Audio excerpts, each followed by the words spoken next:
జాతర ముగిసిన మేడారానికి భక్తులు భారీగా తరలివస్తున్నారు. నిన్న దేవతలు వన ప్రవేశం చేయడంతో మహాఘట్టం ముగిసింది. ఇవాళ సమ్మక్క భర్త పగిడిద్దరాజు తిరిగి సొంత గ్రామమైన మహబూబాబాద్ జిల్లా పూనుగొండ్లకు చేరుకున్నారు. ఈ నెల 28న జరిగే తిరుగువారం పండుగ వరకు దర్శనాలు కంటిన్యూ అవుతాయి. ఎక్కడా ఇబ్బందులు లేకుండా జాతర నిర్వహించడంతో జాతర ఏర్పాట్లపై భక్తులు సంతోషం వ్యక్తం చేశారు.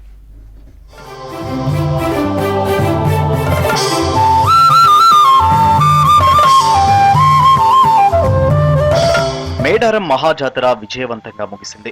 4 రోజుల పాటు జరిగిన వనదేవతల జాతరకు దాదాపు 2 కోట్ల మంది భక్తులు హాజరయ్యారు. జాతర ముగిసినా భక్తుల రద్దీ కొనసాగుతోంది. రేపటి నుంచి శుద్ధి కార్యక్రమం మొదలు కానుంది. ఈ నెల 28న జరిగే తిరుగువారం పండుగ వరకు దర్శనాలు కంటిన్యూ కానున్నాయి.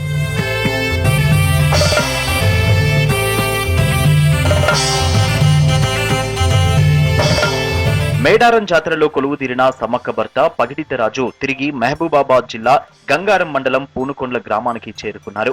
పెనుక వంశీయులు, పూజారులు, గ్రామస్తులు గిరిజన సాంప్రదాయ పద్ధతిలో పగిడిద్దరాజుకు ఘన స్వాగతం పలికారు. సాంప్రదాయ పద్ధతిలో నృత్యాలు చేశారు గిరిజనులు. పగిడిద్దరాజుకు నీళ్లు ఆరబోస్తూ మొక్కులు చెల్లించుకున్నారు.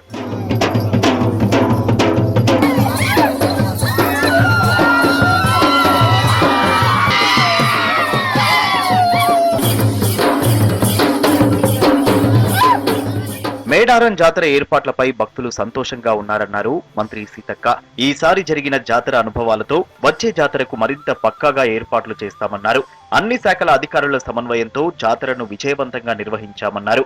జాతరలో కొన్ని సమస్యలు తమ దృష్టికి వచ్చాయన్నారు సీతక్క. 800 ఏళ్ల నాటి చరిత్ర ఈ రోజు ఇట్లా కోట్ల మంది వచ్చి కీర్తించబడుతున్నారు అంటే ఇది భవిష్యత్ తరాలకు చరిత్రలాగా అందించాలి. కాబట్టి ఒక డెవలప్మెంట్ అథారిటీ కమిటీ ఇస్తాం. నేను అందుకని ఇందాక క్యూ లైన్లో కూడా నడుచుకుంటూ వచ్చాను. అసలు క్యూ లైన్లలో ఏమో ఎట్లా నేను చూసుకుంటూ వచ్చాను. ఇది అయిపోయిన తర్వాత కొద్దిగా టైం తీసుకొని మొత్తం వ్యూ తెప్పించుకుంటాం.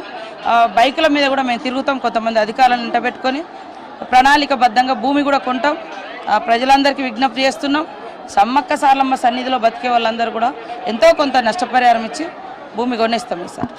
జాతరను విజయవంతంగా నిర్వహించామన్నారు Medaram trust committee chairman Arrem Lachu Patel. ఈసారి జాతరకు అంచనాలకు మించి జనం వచ్చారన్నారు. కోట్ల మంది ఆరాధ్య దైవాలు సమ్మక్క సారలమ్మ జాతరలో ట్రస్ట్ బోర్డు చైర్మన్, డైరెక్టర్లుగా పనిచేయడం తమ అదృష్టమని తెలిపారు అర్రెం లచ్చు. చాలా అంటే చాలా ఆనందంగా ఉంది. ఎందుకు అనంటే ఇంత పెద్ద 1.5 కోటి పైన భక్తులు వచ్చినటువంటి జాతరకు చైర్మన్ గా ఉండటం అనేది చాలా అంటే చాలా సంతోషంగా భావిస్తాను. జీవితంలో ఇటువంటి అవకాశం వస్తుందా రాదా అనేది అటువంటి అనుకున్నప్పటికీ మా సీతక్క దయ వల్ల నాకు ఈ అవకాశం వచ్చి ఇంతమంది భక్తులకి సేవ చేయడం అయితే చాలా ఆనందంగా ఉంది. జాతర ముగిసిన తర్వాత మేడారానికి వస్తున్న భక్తులకు ఎలాంటి ఇబ్బందులు లేకుండా చర్యలు తీసుకుంటున్నామన్నారు ఈవో రాజేందర్. తాగునీటి సౌకర్యం ఏర్పాటు చేస్తున్నామన్నారు. మేడారంలో 4 వారాలు భక్తుల రద్దీ ఉంటుందన్నారు పూజారుల సంఘం నేతలు. మహాజాతర ప్రారంభ తేదీ కంటే ముందే ఓవరాల్ గా ఈ జాతరకు 1,40,00,000 మంది పైగా భక్తులు దర్శించుకున్నారని అందరం భావించడం జరిగింది. నిన్నటితోటి అమ్మవార్ల వన ప్రవేశం జరిగినప్పటికీ భక్తులు ఇంకా వారి యొక్క దర్శనాలు కొనసాగుతూనే ఉన్నాయి. అయినప్పటికీ మేము స్వయంగా ఇక్కడే ఉండి పూర్తిగా భక్తులకు సహకరిస్తూ వారికి త్రాగునీరు కానీ తర్వాత క్యూ లైన్లు కానీ అన్ని ఏర్పాటు చేయడం జరుగుతుంది. మేడారం సమ్మక్క సారలమ్మ జాతరలో మొత్తం 512 హుండీలు ఏర్పాటు చేశారు. మహాజాతర ముగియడంతో హుండీలన్నీ భక్తుల కానుకలతో నిండిపోయాయి. 215 సమ్మక్క, 215 సారలమ్మ, 26 గోవిందరాజు, 26 పగిడిద్దరాజు హుండీలను ఏర్పాటు చేశారు. వీటితో పాటు 30 క్లాత్ హుండీలను ఏర్పాటు చేశారు. హుండీలను సీల్ వేసి హనుమకొండలోని టీటీడీ కళ్యాణ మండపంలో వీటిని భద్రపరిచి కౌంటింగ్ చేస్తారు.